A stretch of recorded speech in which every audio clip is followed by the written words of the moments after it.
So far in this course, we have done something very unusual. We have created superposition, rotated qubits continuously, visualized quantum state as vectors, and manipulated amplitudes using matrices. But we have not answered one of the most important questions. How do we actually get an answer from a quantum computer? That question brings us to today's topic. Today we study measurement. Measurement is the bridge between the quantum world and the classical world, and it is where probability finally appears. In quantum mechanics, measurement is not just reading a value. Measurement is an active physical process.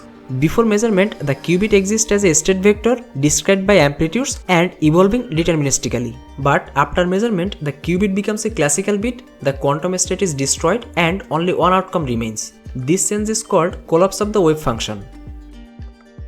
Now we introduce the rule that connects amplitudes to probabilities. This is called the Born rule.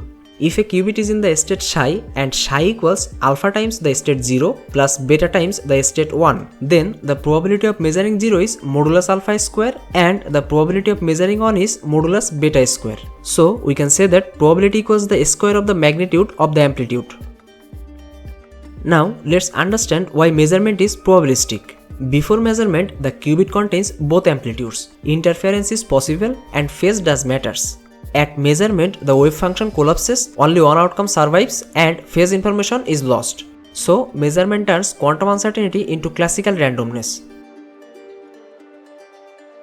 Let's say we have the qubit is in the plus state. When we measure, we get either 0 or 1, never both, never a fraction. The original superposition is gone forever. This is what we mean by collapse. To understand the concept of measurement properly, we will jump to the lab section.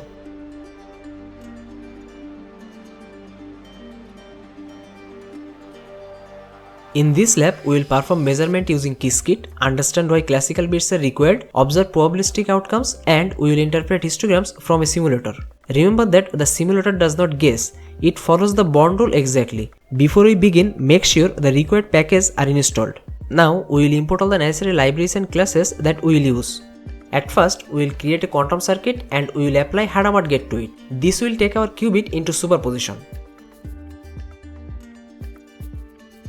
Now let's stop and understand this very carefully. Why do we write 1 and 1 inside the quantum circuit parameter? Here the first one means one quantum bit and the second one means one classical bit. But why do we need a classical bit? Because measurement results are classical. Quantum information must be stored in a classical memory. Without classical bits we cannot record outcomes. So qubits hold quantum states and classical bits store measurement result. In the code block, notice that we applied a Hadamard gate. We applied it because if we measure the state 0 directly, the outcome is always 0. Nothing interesting happens. To see probability, we must start from a superposition. In this case, the Hadamard gate creates this superposition state. This gives equal probability of 0 and 1, which is a perfect demonstration of the Born rule. Now, let's visualize the state.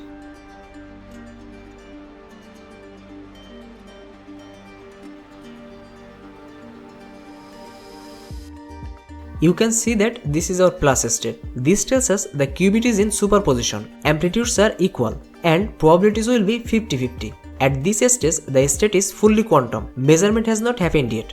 Now, let's measure the qubit. To measure a qubit in Qiskit, we use the function .measure and we give the index of our qubit and classical bit as input. It says measure the qubit 0 and store the result in the classical bit 0. So, measurement converts quantum information into classical data.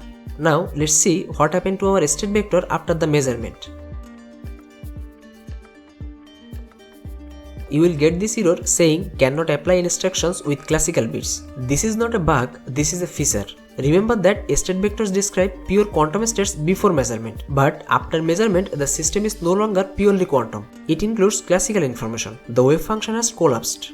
So Qiskit refuses to give a state vector.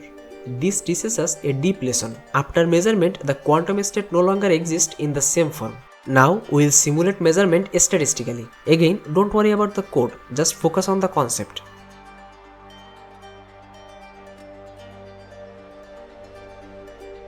Now let's look at the data. Observe the histogram carefully. You will see counts for 0 and counts for 1.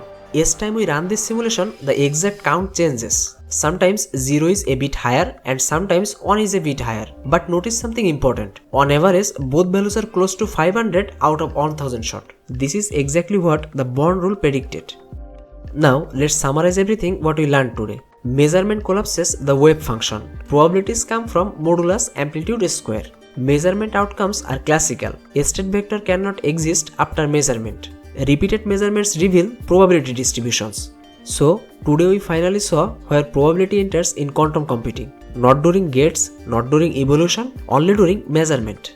Till now, we have discussed only single qubit system. But what happens when there are multiple qubits? In the next class, we will discuss about this. Make sure that you subscribe the channel and like the video. You can share this video with your friends who are also interested in quantum computing. See you in the next video. Until then, happy quantum computing.